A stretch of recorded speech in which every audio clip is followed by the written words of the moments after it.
If I hadn't have applied the tourniquet, he definitely would have not made it. You're supposed to be helping people. You're the first one on scene to help out in some way, shape, or form. You might as well have the right tools for the job when you show up. Our flagship product is the rigid TQ case, which is a hard-sided tourniquet case that goes on the duty belt or a vest. Your tourniquet is accessible where you need it, but it also stays in place when you don't need it. When we originally developed our first product, we had to make the decision, do we take this overseas or do we make it domestically? It wasn't a very hard decision for me. We decided to make our products in America. Having a product that's made in America by veterans, to me, that's everything. The 1110 holder helps out because it stays in place. It doesn't move around. It's a solid piece of equipment. It's something you can rely on. In our profession, having something that you can rely on and not worry about it not being where it needs to be is very important. It's just one more thing that we can use to not only save our own lives or a life of a colleague, but also the life of an individual or a citizen or somebody in distress. There's 2 stages to be able to save a life. You need the proper equipment, and then you need the proper training. We saw a void locally from a training standpoint. So we started training, and we actually got approached from a local nonprofit organization to help them, and developed curriculum, figured out what we needed to teach, acquired equipment, and taught our first course. At this point, I think we've taught 70 courses, probably 300 or 400 officers in the local area. And I believe at this point, just from people we've trained, that we have right around 20 lives saved that we directly trained and equipped. I saw on our computer screen that the ambulance was going to one of the businesses. And literally, I just looked over my shoulder and I just happened to be right in front of it.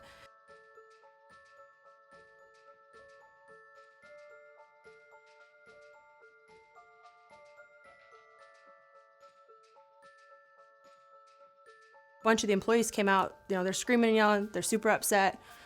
So now I'm like, okay, this is more than just, someone having a cough or, someone hurting a finger or something. This is something bigger. So I walk over and I see the individual on the ground, and the employees actually did I guess you'd call it like a makeshift tourniquet, but clearly you can see that wasn't working. You just think about the training that I got and how simple they made it. It just like a light went off, and it was like nerves went away. My confidence went through the roof. I was like, I know what to do. I got it. And it was so simple, and I was just like, oh my gosh, I just did it. Call came out that a male had been ran over by a train, and that his girlfriend called this in, and that he was still alive, and that the train had ran over his legs.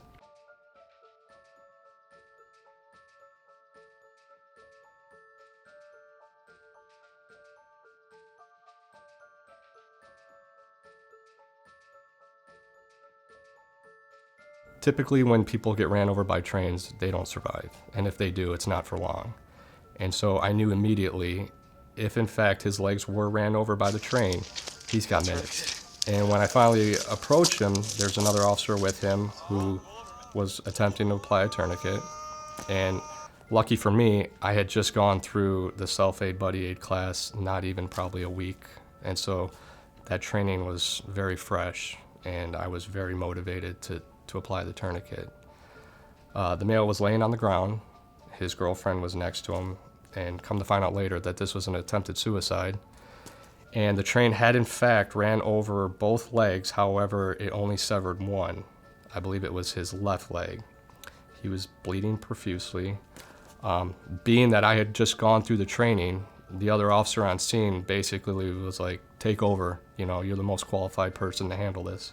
It was pretty chaotic. Very stressful, and luckily everything worked out really well. They were not able to save his leg, but his other leg was badly injured, but was salvageable, and he survived. What happened was a call came, it was a squad run saying that they needed to respond over to a certain neighborhood that wasn't far from where I personally live. And they said that there was an individual that had a pretty bad cut from a circular saw on his forearm.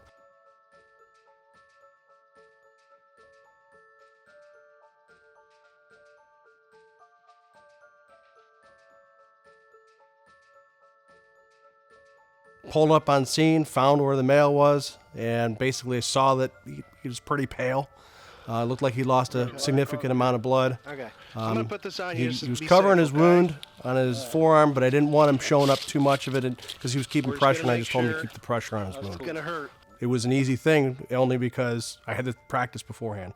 I had the training beforehand to tell me, hey, this is how it's going to be, and we're going to put you in a rougher situation where there's massive things going on, flashing lights and darkness. This was in the afternoon. It was just like an easy thing. So I reverted back to my training. When you go to work every day and you put your duty belt on, our product is right there with you. I now have that tool in my toolbox on me 24/7 to not only apply to someone else, but to myself if, God forbid, something happens and there's nobody around. It holds up well. I've gotten into scuffles with it. I've done a lot of shooting around vehicles and other things like that where it hasn't moved. It's done what it needed to do. And then when it came time to actually apply it on somebody, it worked. To know that we have contributed to how many lives being saved, to how many people having another birthday, it's very humbling.